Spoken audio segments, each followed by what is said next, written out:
Thank you very much. Thank you for being here. I'm thrilled to be back in the great state of Mississippi. We're here today to discuss a landmark prison reform bill called the First Step Act. So important. This legislation will help former inmates re-enter society as productive, law-abiding citizens, and it has tremendous support, no matter where we go, tremendous support, beyond anything I would have expected. We're grateful to be joined by Vice President Mike Pence. Mike, thank you very much. Thank you, Governor Phil Bryant. Phil, great job you've done. Thank you. Senator Roger Wicker. Where's Roger? Roger right here. Roger, come here, Roger. Give me five. Been a tremendous help. Senator, and we can almost say Senator-elect, you want to know the truth, but you have been there and you've done a great job. And hopefully it will be Senator-elect, because tomorrow we're going to elect her.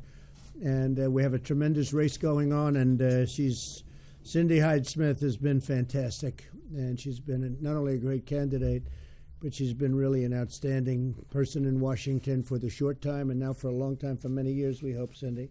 So good luck tomorrow. Thank you, Mr. Good luck President. tomorrow.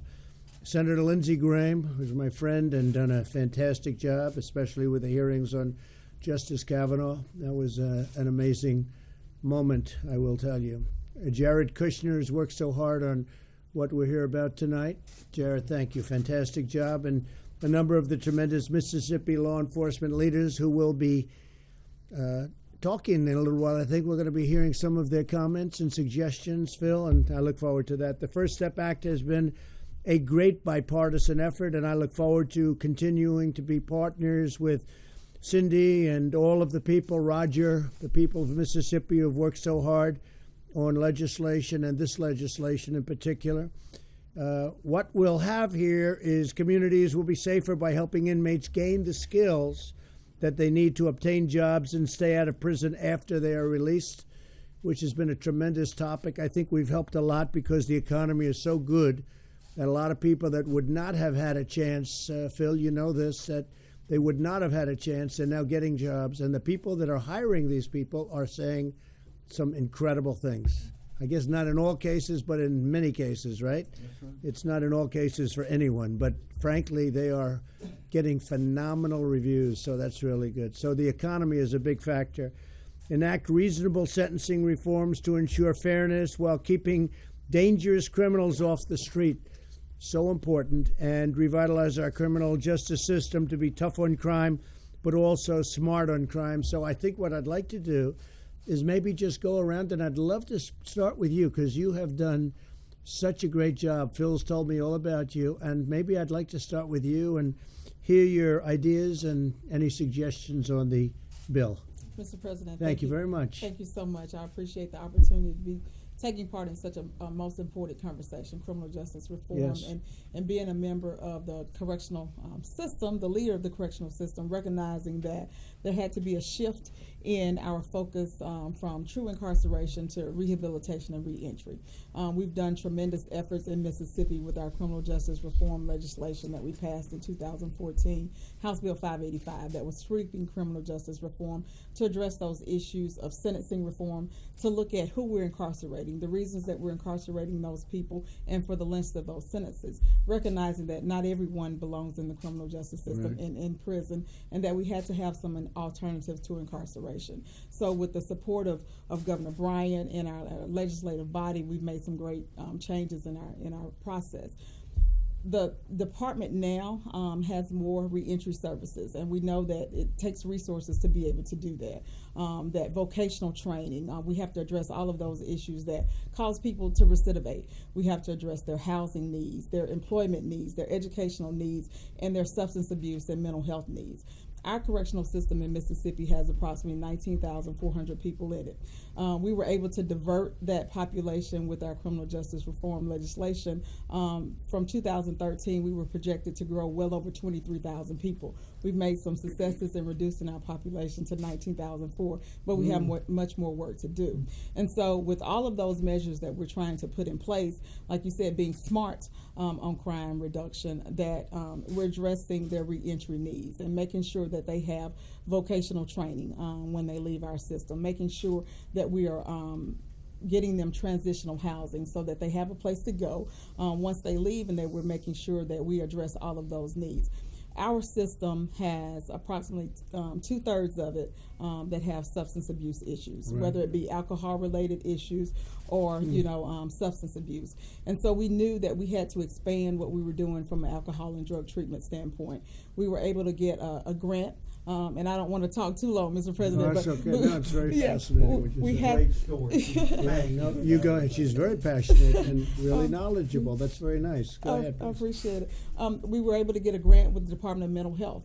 And with that grant, we're able to service people with co-occurring disorders, those with both the mental health and substance abuse issues. And in 2016, we were able to get a $600,000 grant for the state of Mississippi to address those needs.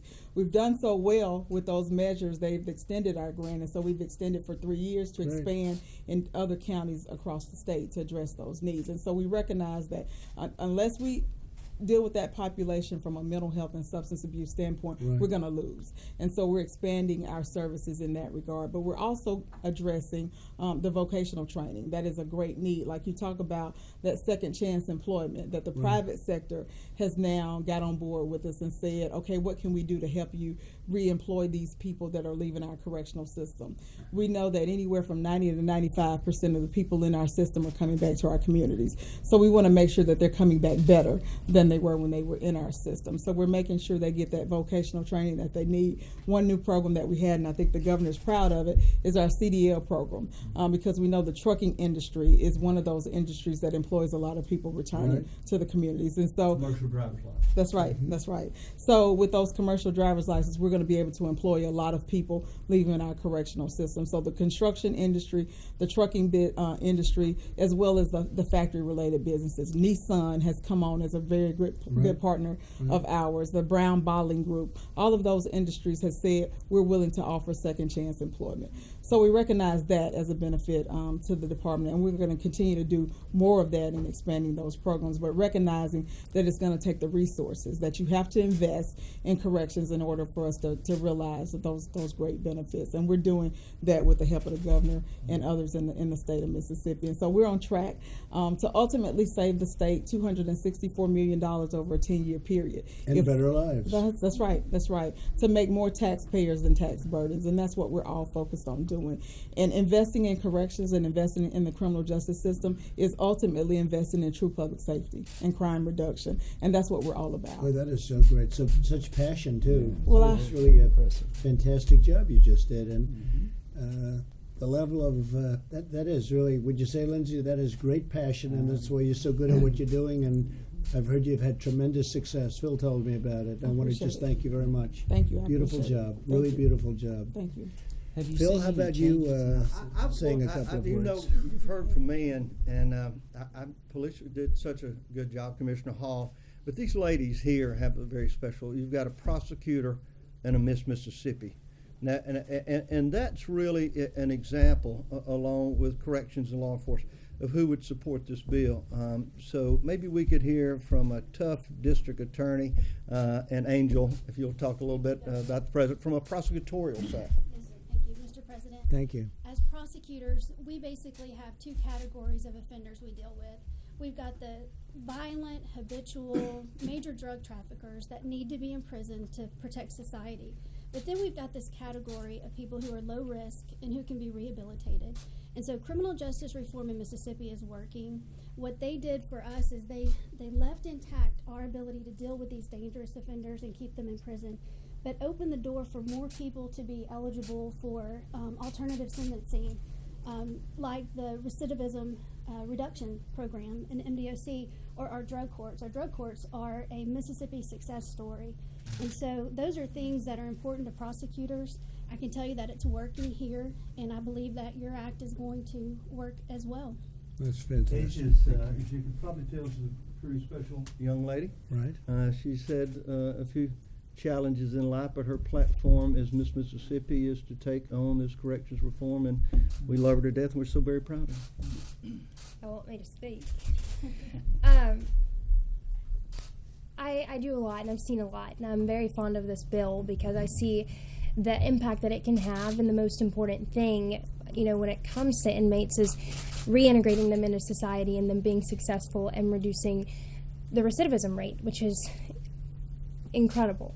And so I think this will be very beneficial, honestly. You see the amount of people that get arrested and end up right back in there, but if they are able to attain a job and be productive citizens, Right. then there's hope in a future. And then, of course, public safety. People aren't as threatened by people who are being productive citizens and, helping society. Well, that's really good. Thank you very much, both. Thank you very much. Appreciate it. Phil, Ron go ahead. Mattis chairs the governor's faith-based initiative and has done such a great job working with churches and synagogues and all of those faith-based organizations. And Ron, we'll let you talk just a moment about our faith-based effort Yes, in the sir. prisons. Thank you, Governor, Mr. President, Thank Mr. you. Vice President. I was excited to come here tonight because I think that the faith community is one of the most natural partners in addressing this issue. As I've traveled the state after the governor pioneered founding a faith advisory council in Mississippi, I've found a lot of churches who are involved in this process and were wanting more tools to be able to help these folks who are frankly getting out of the system and not knowing exactly how to become productive members of society. In some ways, the system created a glass wall where they could see what productive citizens are, and yet they couldn't fully participate because they don't have a place to live, or they don't have proper ID, or some of these just kind of basic things that go into being productive citizens. So, Governor Bryant, we joined in the last legislative session in working towards passing criminal justice reform, working on some sentencing, some of the things that you've mentioned. And we're really just excited to take the next step. As reviewing the First Step Act, it does take many of those steps. So I just think the faith community is ready and willing and able, and it's a wonderful opportunity to serve kind of as a bridge from government and the Department of Corrections to the faith community, who really has a passion for this. Nothing could be more central to the gospel than helping those being restored and finding a place in society that's productive. So we've got a great team. We've got a rabbi. We've got members from the Baptist faith, from the Catholic faith, from the Pentecostal faith, because at the end of the day, we're all in this to serve Right. and to find a solution so that Mississippi is a better place for all of its citizens. So I'm excited to be here because I see both the state leadership and the federal leadership pointing in that direction. So thank you for your leadership, Thank you. Governor. Thank you for the very opportunity. much. I appreciate it very much. Marshall Fisher is our commissioner of the Department of Public Safety, Navy veteran, spent most of his career in Drug Enforcement Administration working for the federal government. I was able to not only bring him on managing the Department of Corrections, but talked him into being commissioner of the Department of Public Safety. He's a lifelong law enforcement officer, one of the best I know. Commissioner, I'm going to turn to you for comments. Thank you, Mr. President. Thank you for being here, and thank you for including law enforcement in this important conversation. Being a 40-plus year law enforcement man, we're hard-headed sometimes. We're hard to get to the table. And I told him that. But it is important. We in Mississippi, as you can see, we work as a team, and our most important asset here is coordination and collaboration. And I'm an old dinosaur that didn't think the way I think now. We realize now in law enforcement we can't arrest our way out of these situations. We realize there are people that need to be in prison. But for the most part, there are a lot of people out there that we can put back on the street with investment in transitional housing, with investment in alcohol and drug treatment, drug courts, mental health courts. And these are things that guys like me didn't believe in years ago. But now we do. I'm telling you, we do believe in this, and it's important. And we do have a team here. It's a collaborative effort. The Department of Corrections Commissioner and I talk on a weekly basis, if not bi-weekly. Thank you. Thank you for what Thank you're you. doing. That's very well said. Thank you for what you're doing.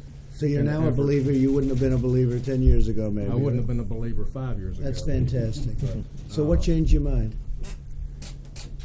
The governor asked me to come back in the state service, and I ran the Department of Corrections, or maybe it ran me for a couple of years. And I have a unique perspective. I was a retired DEA agent. I was a police officer before that. I've been able to see things from different sides, and it was a wake-up call for me, and I feel great. blessed that I had that opportunity. It's very nice to know. Really is very nice to know. Thank you very much. Yes, sir. Finally, our Lincoln County Sheriff, Sheriff Rushing, is now president of the Sheriff's Association. You know how I feel about sheriffs. My first real job was working for a sheriff. So, Sheriff, we'll turn to you for comments. Thank you for being here. Thank y'all for having me, Mr. President. Thank you for having me. As Senator Cindy has said, I'm her sheriff. I've been sheriff about 12 years now, and I'm president of our association. This act really does not affect us on the local level, but we do see the benefit in what it can become. Like everybody spoke tonight. Commissioner said it best. 10 years ago, I wouldn't have told you that no way in the world I would have been at this table discussing this, but we see the benefit in some of these programs. Drug Court has been a great program for our area, helping people. Guys that we see on the street on daily lives that we would have never thought would have been straight before. I see him every week come in Drug Court, and he's out being a productive citizen. So we're honored. This is a great honor for being here, especially with the way you've supported law enforcement. We can't speak highly enough of the feeling knowing we've got somebody supporting us. And at the same time, we're here to work together. I understand our national association had a couple issues here and there, but we're here to work any way we can with federal, state, and local officials to better our communities, because that's our job as sheriff, is to serve and protect our community. That's our first priority.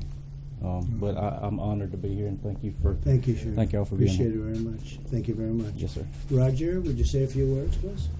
Well, this is all very compelling, and I would also say that when it comes to the bill, I had a very fine conversation with Chairman Chuck Grassley today, who's very actively supporting this, and has moved the ball down the field for a couple of years now. It's not hard. It's not easy to get a bill passed by both houses and signed into law. He feels like he's very close. I would also mention that I come from a background of my dad being a circuit court judge, the criminal trial court of highest jurisdiction in the state of Mississippi, and I remember a day when judges had more leeway to work with convicted persons, people who had pled guilty, to size them up as to their ability for rehabilitation in a quicker way. We moved away from that, I'd guess, 2 decades ago, maybe when Lindsay and I first got to Congress, maybe a little while before under President Clinton, and that trickled down to the states.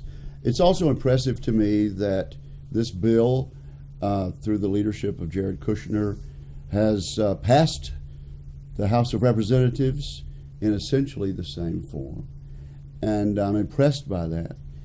And a few tweaks might have to be made, but I think Senator Hyde-Smith and I understand that there's going to be a real effort to see if we can essentially pass what is essentially the House bill with a tweak or two, and have this as an accomplishment of this Congress and this administration this year. So I commend the state officials who work with it every day.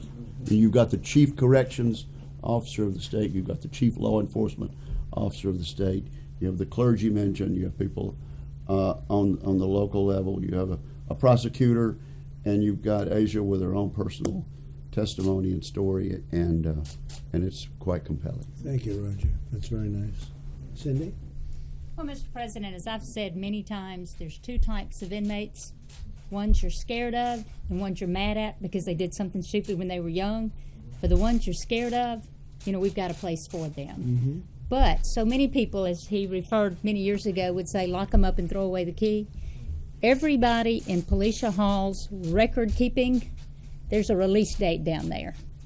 Everybody has a sentence with a release date. I think we better be very smart on what we're doing when that release date comes, because it is a revolving door. The recidivism rate is just a revolving door, and they're back. So we've got to be smarter about this. And I don't know if you're familiar with drug courts.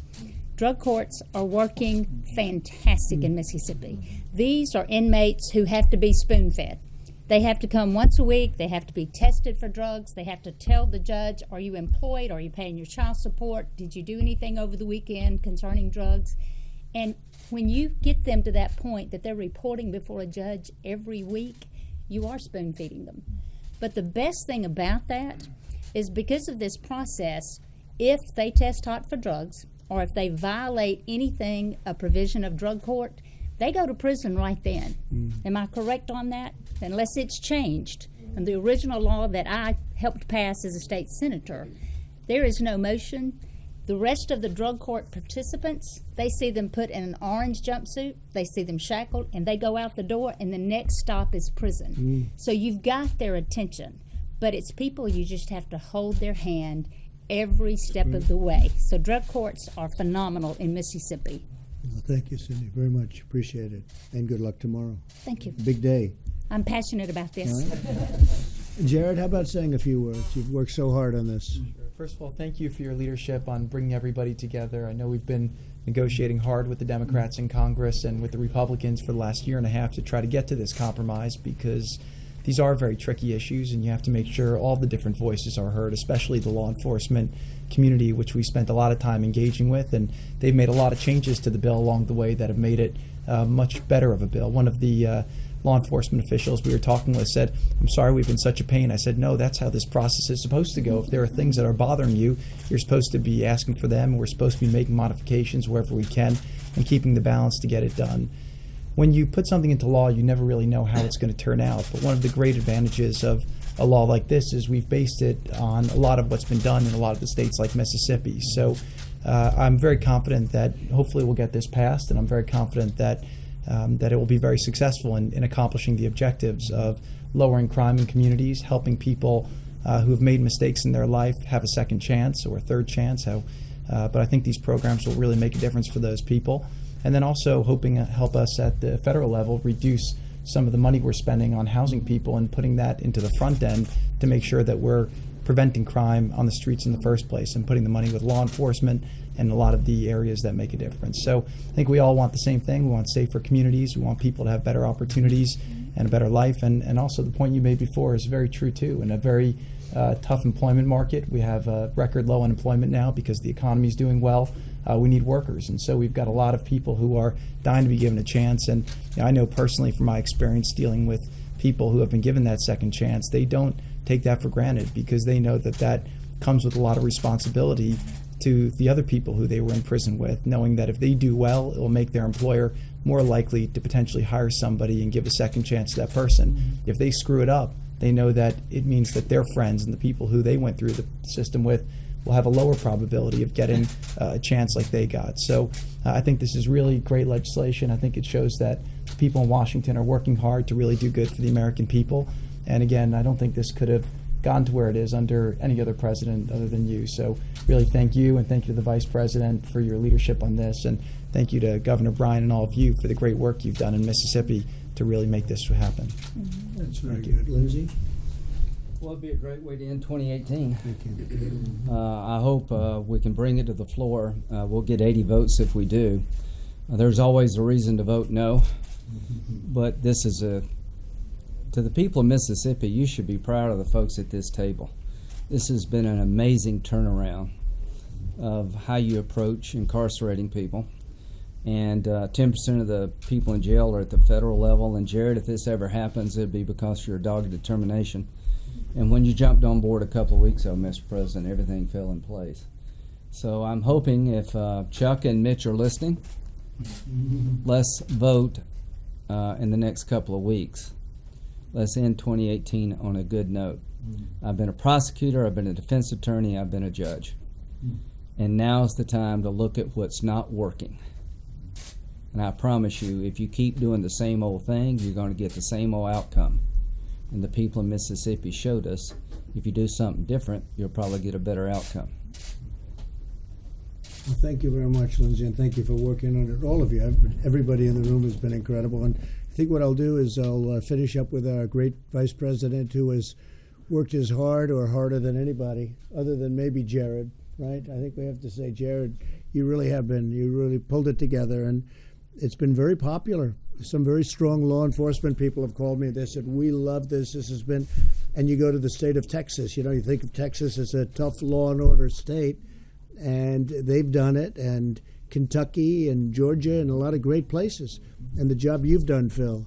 So it's become really very popular. I hope they get a vote, and I think it's going to be bipartisan. And Mike, what do you have to say?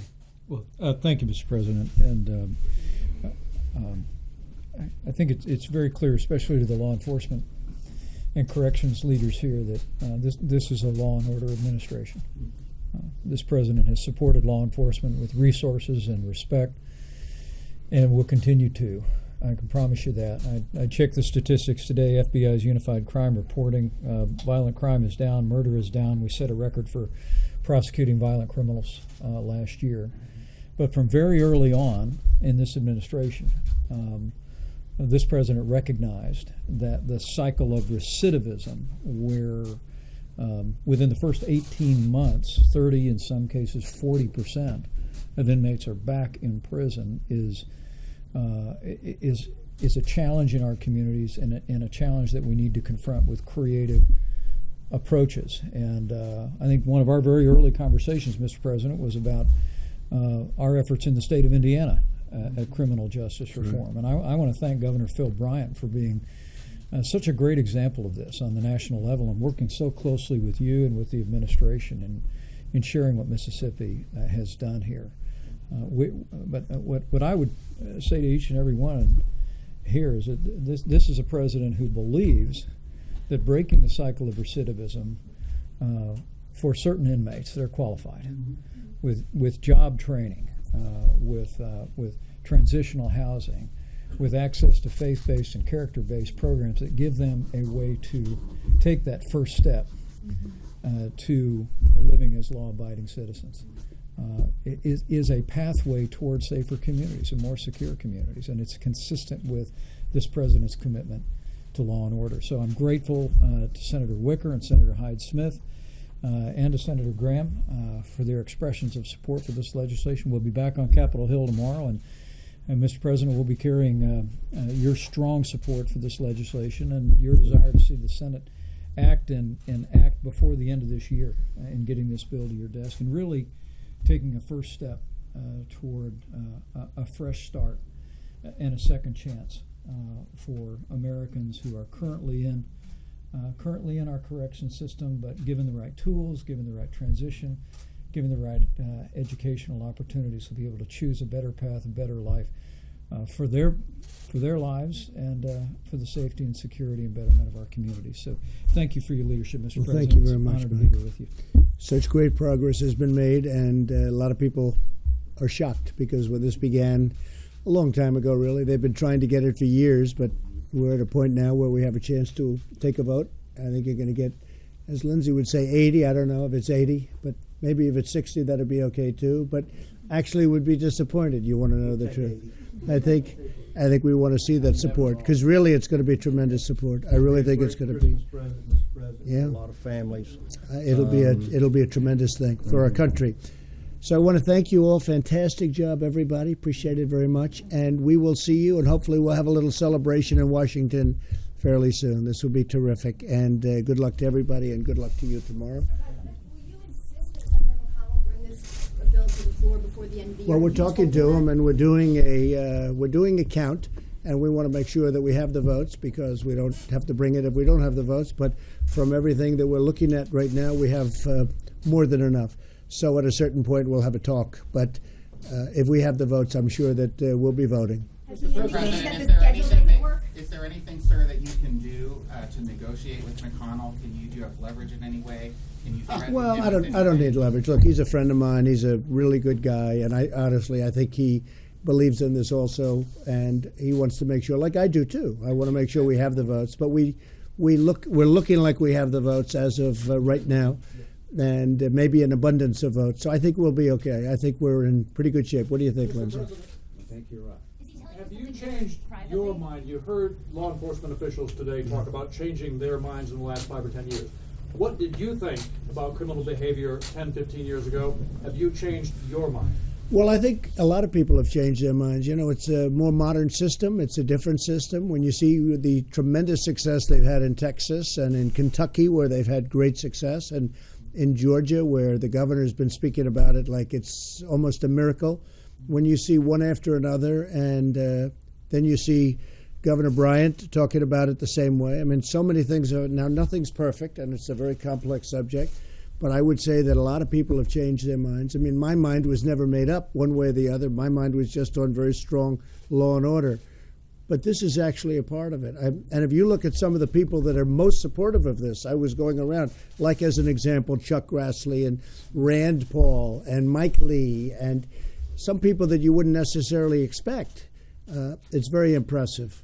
People that really are into the world of strength and law and order, and they're totally supportive of this as much as anybody. And then on the other side, you have great support also. So I think a lot of people have felt very strongly about it. I think we're going to have a lot of success with it. And most importantly, I think we'll get it, and after we get it, it's going to work. That's very important.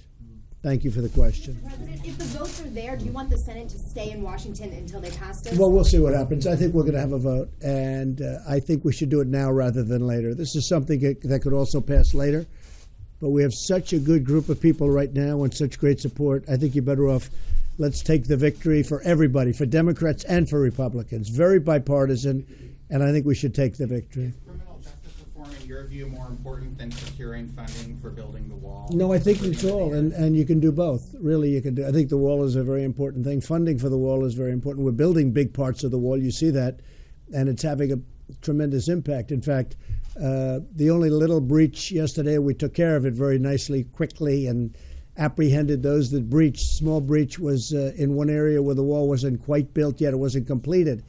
But the areas that have been completed have been very, very strong. And when people look at what's going on the border, they just agree pretty much. Not pretty much. They agree with what we're doing. Very strong. Be prosecuted? We're going to look at that. We're going to see. Well, some are very violent and have been very violent and have been very dangerous to the police and to the Border Patrol and all of the people, including we have ICE there. We have ICE there. Normally they'd be in other sections, and right now they're on the border. But we've had some very violent people. And we don't want those people in our society. We don't want those people in our country. But we had tremendous violence. 3 Border Patrol people yesterday were very badly hurt through getting hit with rocks and stones. And if you look at the Mexican police, who have been fighting very hard, and don't forget, 95% of it's taking place, and more than that is taking place in Mexico on the Mexican side. And we just said, look, if they come over here, we're going to apprehend them and we're going to close the border. That's not really been done to the extent that I'm doing it, because I mean it, and I'll close it for a long time. And as far as trade is concerned, that's okay, because Mexico, frankly, has done very well with trade in the United States. So we would close it, and we'll keep it closed if we're going to have a problem. We'll keep it closed for a long period of time. Close the border? Excuse me? What would cause you to close the border? Violence. Like we saw If they do a charge, because with a closed border, it's very easy to stop. With an open border, it's not. If they do a charge, as you know, we have a big caravan coming up, another one. The interesting thing is, because of the very tough stance, and we've had this stance from the beginning, but now I suspect because of how well the country is doing, we have a lot more people coming, and it does seem to be an organized, there's somebody organizing it. This isn't just happening by luck. Something's happening in Honduras and Guatemala and El Salvador, because, you look at the way it's organized, it's so, they hand out papers, they hand out directions. This is not just, by luck it's happening. But I would say the violence is very strong. We have over 500 people that are serious criminals and gang members, and it's a tough situation. We just don't want that in our country, and we're keeping it in Mexico, and Mexico's done a very good job. But a lot of the law enforcement people from Mexico have been very seriously injured. They've been badly hurt. You saw what happened yesterday. If you look at Tijuana, where not only the mayor, but a lot of the people were interviewed saying, hey, these are rough people. You start talking to them and they punch you in the face. We don't want that in our country. We don't want it, okay? You mentioned the rough people, you mentioned the criminals, but how did you feel when you saw the images of the women and children running from the tear gas? Well, I do say, why are they there? I mean, I have to start off. First of all, the tear gas is a very minor form of the tear gas itself. It's very safe. The ones that were suffering to a certain extent were the people that we're putting it out there, but it's very safe. But you really say, why is a parent running up into an area where they know the tear gas is forming and it's going to be formed, and they're running up with a child? And in some cases, they're not the parents. These are people, they call them grabbers. They grab a child because they think they're going to have a certain status by having a child. You have certain advantages in terms of our crazy laws that, frankly, Congress should be changing. If you change the laws, you wouldn't be having this problem. And I think the funding of the wall right now is never looked better. It never looked better. How satisfied are you with the Mexican government's performance here? Well, I think the Mexican government is trying very hard. I would have stopped them a lot sooner than the border. We're stopping them at the border. But I really think Mexico is working hard. They were violently attacked. I mean, their police were violently attacked at the northern border. If you look at their border, their southern border, that was violence at a high level. That was a terrible thing that took place. And they really geared up after that because they had a lot of their policemen and a lot of their soldiers were injured badly. So, but I think Mexico's doing a good job. Now I'd like to see Mexico take those people and move them back to Honduras, move them back to Guatemala, move them back to El Salvador, where most of them come from. What about people seeking asylum? Should people be able to apply for asylum if they feel like there's... At a certain level they should, but when we have the border closed, there's nothing we can do about that. But at a certain level, maybe they should. That's the laws. We have very strict standards for asylum. As you know, when you go to court looking for asylum, very few people qualify for asylum. And, one thing I do mention, they're all coming up and they're all saying about their country is so dangerous, but you have flags all over the place representing Honduras, Guatemala, El Salvador, and some other countries. And you say, well, if these countries are so bad, so dangerous, why are they all waving proudly their flags? If there's people with women and children that are applying for asylum... Well, if you look, the percentage of women and children is very small relative to young men coming in, and you have a lot of gang members coming in, and we have over 500 people, and you know that, and they have lists that are criminals, and we don't want the criminals, and we don't want people in that don't come in legally. So we're working very hard. People are not coming into our country. They have not been able to breach. They're not going to breach, and if they do breach, they get arrested on the other side. It's a very small event, but we do appreciate Mexico working hard, and we have a very good relationship. I have a very good relationship with both the past and the current, the soon-to-be current leadership of Mexico. In fact, Mike is going to the inauguration, and we've worked very closely with the future president of Mexico, and I think the relationship will be good. But we'll see. I mean, we're going to see. But if it's not good, we're just not going to be trading very much. We're not going to be trading with Mexico. Mr. President, this is your second trip to Mississippi. Excuse me? This is your second trip to Mississippi in the last several months campaigning for Senator Hyde's. Right. Why is Mississippi, in your view, obviously so important? Well, I get along very well with the people of Mississippi. They like me and I like them. I mean, as you know, I won by a tremendous amount. I don't know how many. 18 and a half points. I'd say that's a lot. And I think when you win by 18 and a half points and you're running for the Senate, you say, Mr. President, do you think you could come up and give us a hand? I really think that Cindy is doing very well. I know the state very well. I like the state a lot, and I think she's going to have a tremendous victory tomorrow. And frankly, I don't want to take my chances. We did very well. The press has not wanted to talk about the Senate, but if you look at the Senate, we did, I won't say historic, but we did numbers that were shockingly good. We're going to end up, if Cindy wins, we end up at 53-47. That's a big improvement from where we were. And people talk about the House. Now, don't forget, with the House, I didn't campaign for the House other than if somebody happened to be there. There's just too many people. But where I did campaign, like in Kentucky, where we went with Andy Barr, who was down by 6 points, and he ended up winning against McGrath, who was a tough opponent. He ended up winning after I left, and so many other places. Plus, we had tremendous success with governors. I mean, you look at Ohio, you look at Florida, you look at Georgia. I mean, Georgia, as you know, President Obama was there, Michelle was there, Oprah was there, and I was there all by myself. And in all fairness, Mike went also about 4 times.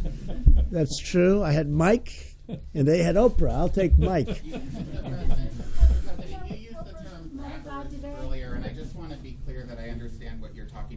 Are you suggesting that the women who were photographed yesterday at the border with children were grabbing their No, children? no, but it's a term that's used because, as you know, many people, it's a very violent, horrible thing, but they feel they have an advantage when they're with a young child, and they're called grabbers.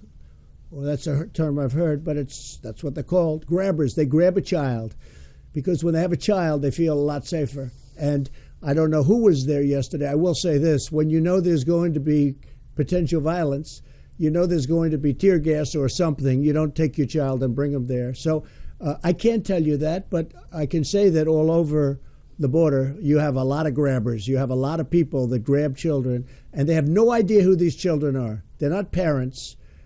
They have no idea. And frankly, to release the children to these people is a disaster. And just about that, by the way, the releasing, if you look at President Obama, if you look at other presidents, they've had the same. You know, these laws have not been changing every 24 hours. In many cases, they should because they're so bad. But these laws have not been changing. They were the same for President Obama. They were the same for President Bush. And it went back quite a ways. But we're doing a great job. We're very, very tough on the border. And I think that's what people want. I guess you could have open borders. But if you want open borders and if you want everybody to pour into our country, I would really have a great suggestion for you. Vote Democrat. Because that's what they want. They want open borders. About the Mississippi race, there's a sense here, that especially when you talk to Democrats, that race is a major theme. Well, I hope it isn't. That Senator Hyde-Smith made. Do you think that comment about public hanging was appropriate? First of all, there was an apology made, and I heard that loud and clear. Second of all, really, it was something that was said, and it was a little flip. And frankly, I think that Cindy, when I spoke to her, she called me. She said, I said something that I meant exactly very different. And I heard an apology loud and clear. And I also know Cindy, and I know her very well. And I've gotten to know her over the last period of time as a senator, as a very, very talented United States senator. And I know where her heart is, and her heart is good. That's not what she was meaning when she said that. Mr. President, how's your Attorney General search going? It's going well. It's going well. In the meantime, we have somebody that's a very good man, Matt Whitaker. But it's going well. We're looking. We have a lot of people want that job. It's a great job. If you're into the world, we have a lot of law enforcement in here. And I'll tell you, every one of them wants to be the Attorney General of the United States. Every one of them. I could take these guys over here. How about you guys? All right? Here's a man. He'll take it. He'll take it. We have a lot of good people. Sheriff, you'll take it, right? So we have no dearth of talent. I can tell you that. No, we're looking at some people, and I and a lot of other people, by the way, have tremendous confidence in the meantime of Matt Whitaker. He's a tremendous person, and he's a great gentleman, and he's really liked and respected by a lot of people. Are you close to a deal with the incoming Mexican administration to keep asylum seekers? Well, I don't want to say that, but we are having great talks with them. As I said, Mike and Ivanka and some other people are going down to the inauguration, and they look forward to it. It's going to be, I hope, a beautiful day. And we're getting along very well with the incoming. We get along well with the, past administration. We're doing very well with the incoming administration. And I like them a lot, I must say. I've spoken to them. I like them. We get along. I think we have some views that are a little bit different, but maybe they're becoming joined. But when it comes to the border, it's not a question of incoming or past administrations. We're closing the border if we have any problem. If people think they're going to rush our border, we just lock up that border so tight nobody gets through. And behind that, we have ICE, and we have the Border Patrol, and we have the local police, and we have police, and we also have our military. And our military has done an incredible job reinforcing walls, putting up the barbed wire fencing, which is very, very powerful stuff. Nobody's gone over the barbed wire fencing. Mr. President, did Mexico actually agree to keep asylum seekers in Mexico while their cases are being processed? What was the back and Well, forth? no, very serious talks were had and are currently being had also. Did they break down at one point? No, not at all. No, we're talking very seriously. Look, it's important to Mexico because we are a tremendous trading partner for Mexico, much more so that way than the other way. I mean, Mexico, frankly, on trade does much better than we do with them. So when we close the border, I mean, it's much more painful for Mexico than it is for us by a factor of maybe about 10 or more. So we're getting along very well with Mexico, and we intend to, and I hope it can continue that way. But we're not letting people into our country that we don't want there. We're not letting people into our country that don't come in legally. They have to come in legally, and we want people that are going to help us. We have a lot of companies moving into our country, tremendous car companies and Foxconn, and a level like we've never seen before. We need people. But they have to come in based on a merit system, based on a system where they can help us, not where they're going to hurt us. Yeah, go ahead. You also told us in Mar-a-Lago that you were planning to interview potential new members of your administration. Which positions did you interview for? And Well, I have certain. I tell. Let me start off by saying I have a fantastic cabinet. We have incredible people. It's a lot of people. There are a few positions that I'm thinking about. But I could leave it the way it is right now and be very happy, or I could make changes and maybe be even happier with those positions. But we have a great cabinet. We have some tremendously talented people, and they're really doing a good job. Thank you very much, everybody. I appreciate it. Thank you. Thank you very much.